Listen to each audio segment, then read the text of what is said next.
नमस्ते दोस्तों। कल हमने जनसंख्या पर आधारित प्रश्न किए थे। आज हम चुनाव पर आधारित प्रश्न करेंगे। तो हमारे पास सवाल है एक चुनाव पर आधारित वाला। देखते हैं इसे। एक चुनाव में दो उम्मीदवारों ने भाग लिया। 10% लोगों ने वोट नहीं डाले। 10% लोगों ने वोट नहीं डाले और जीतने वाला उम्मीदवार वेद मतों का 60% मत प्राप्त करता है। जीतने वाला उम्मीदवार वेद मतों का 60% मत प्राप्त करता है और वह 180 मतों से विजय हो जाता है। तो कुल मतों की संख्या ज्ञात कीजिए। एग्जाम में कई बार चुनाव पर आधारित प्रश्न पूछे गए हैं दोस्तों, और इसमें बहुत सारे टाइप के चुनाव वालों में मैं आगे कराऊंगा आप लोगों को सारे क्वेश्चन। इस क्वेश्चन को समझते हैं, ठीक है। मतदाता सूची हमारी 100% होगी। मतदाता सूची 100% होगी और 100% में से 10% लोगों ने वोट नहीं डाले, तो 90% लोगों ने वोट डाले होंगे। 90% लोगों ने वोट डाले होंगे और 90% लोगों ने वोट डाले गए मतों की संख्या 90% है। और डाले गए मतों में से 60% मत जीतने वाले को, एक जीतेगा और एक हारेगा, तो 60% वोट जीतने वाले को, डाले गए मतों में से यानी कि 10% लोगों ने वोट नहीं डाले, 90% लोगों ने वोट डाले होंगे, यानी डाले गए मत 90% है और वेद मत भी कितने होंगे, 90% होंगे। जितने डाले गए हैं उतने ही वेद मत होंगे। इसमें से अवैध मतों की संख्या आपको बोली नहीं गई है, तो हम लोग इसे ही डाले गए मत और इसे ही वेद मत मानेंगे। और डाले गए मतों में से 60% जीतने वाले को और 40% हारने वाले को मिले होंगे। तो 90 का 60% कितना होगा, 54%। और 90 का 40% कितना होगा, 36%।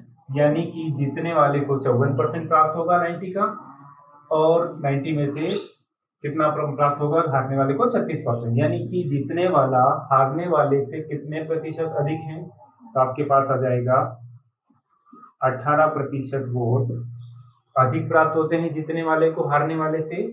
और यह कितने मतों से जीत जाता है, तो आपको सवाल में दिया गया है 180 मतों से विजय होता है। तो 18% के बराबर 180 मत होंगे, तो 1% के बराबर 10 मत होंगे। 1% के बराबर 10 मत। तो आपको बोला गया है कि मतदाता सूची या कुल मतों की संख्या ज्ञात कीजिए।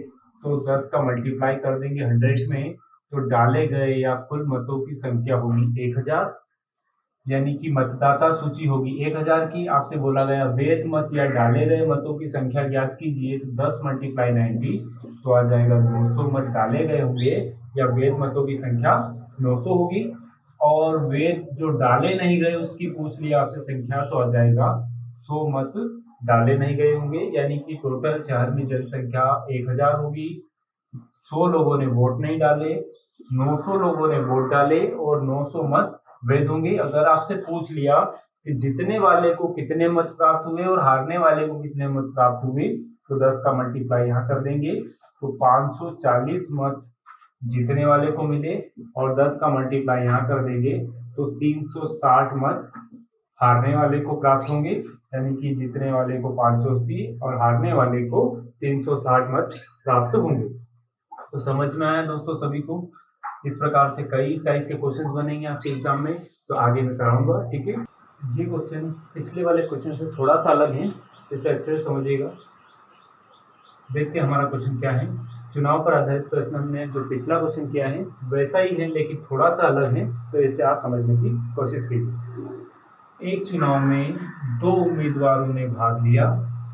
10% लोगों ने वोट नहीं डाले और 300 वोट अवैध घोषित होते हैं।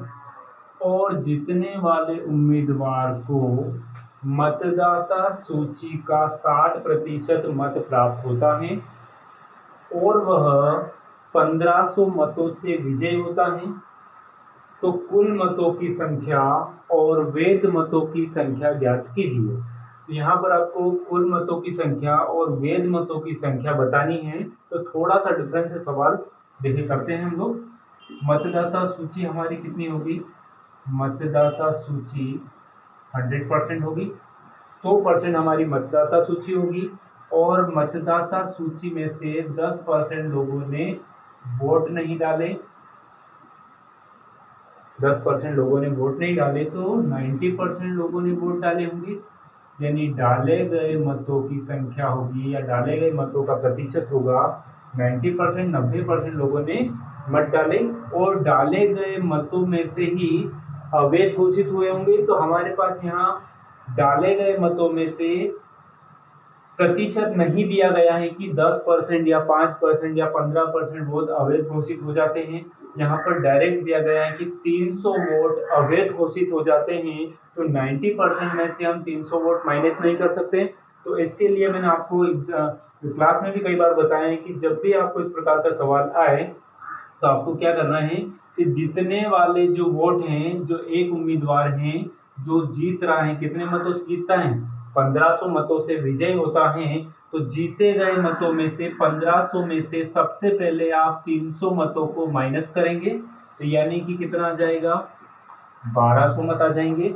अब हमारे पास हम इसी 90% मत जो है हमारे जो डाले गए मत हैं इन्हीं में से अवैध घोषित हुए होंगे। तो अभी हम लोग थोड़े समय के लिए मान लेते हैं, माना ये वैध मत हैं। क्लियर है? 90% वोट डाले गए हैं और यही वैध मत होंगे।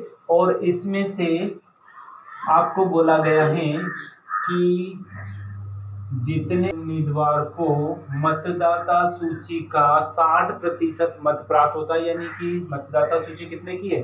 100% की, और मतदाता सूची का जीतने वाले को जीता और एक हारा होगा। तो जीतने वाले को मतदाता सूची का 60%, यानी कि 100 का 60% कितना होगा? 60 होगा। और मिलेंगे कहाँ से? डाले गए मत में से मिलेंगे। तो 100 का 60% तो 60 होगा, लेकिन कहाँ से मिलेंगे? डाले गए मतों में से मिलेंगे, वैध मतों में से मिलेंगे। तो यहाँ हमने क्या मान लिया? माने हमने वैध मत 90 हैं और 90 का 60 यहाँ मिल गया है, यानी कि मतदाता सूची का 60%, लेकिन मिलेंगे 90 में से, तो 90 में से 60 जाएगा तो कितना बचेगा? 30% बचेगा। यानी हारने वाले को कितना परसेंट मिलेगा? 30%, और जीतने वाले को कितना मिलेगा? 60%। तो कुल मिलाकर डाले गए मत कितने होंगे? 60 और 30 90। लेकिन जीतने वाला उम्मीदवार हारने वाले उम्मीदवार से कितना प्रतिशत अधिक है? तो आ जाएगा 30% अधिक है। और यहाँ पर हमने 1500 में से 300 माइनस कर दिया, तो कितना आया हमारे पास में? 1200 मत आए हैं। तो 30% के बराबर 1200 रखेंगे, तो 1% के बराबर कितना आ जाएगा? 40 मत आ जाएंगे, यानी कि 1% के बराबर 40 मत होंगे। तो यहाँ देख लेते हैं, मतदाता सूची हमारे पास 100% है, तो एक एक वैल्यू में मल्टीप्लाई कर लेते हैं। 100 × 40, तो मतदाता सूची कितनी होगी? 4000, यानी मतदाता सूची 4000। और आपसे बोला गया है वैध मतों की संख्या ज्ञात कीजिए। मतदाता सूची आपकी आ गई 4000, वैध मतों की संख्या ज्ञात कीजिए। तो वैध मत हमने कितने माने? 90%। तो 90% में मल्टीप्लाई करेंगे 40 का, तो कितना आ जाएगा? 3600 वोट। 3600 मत हमारे डाले गए मत होंगे और हमने इसे वैध मत माने थे, लेकिन डाले गए मतों में से कितने मत अवैध घोषित होते हैं? 300 मत अवैध घोषित होते हैं। तो यहाँ से 300 मतों को माइनस कर देंगे, तो वैध मतों की संख्या कितनी आ जाएगी? 3300 हमारे वैध मत होंगे।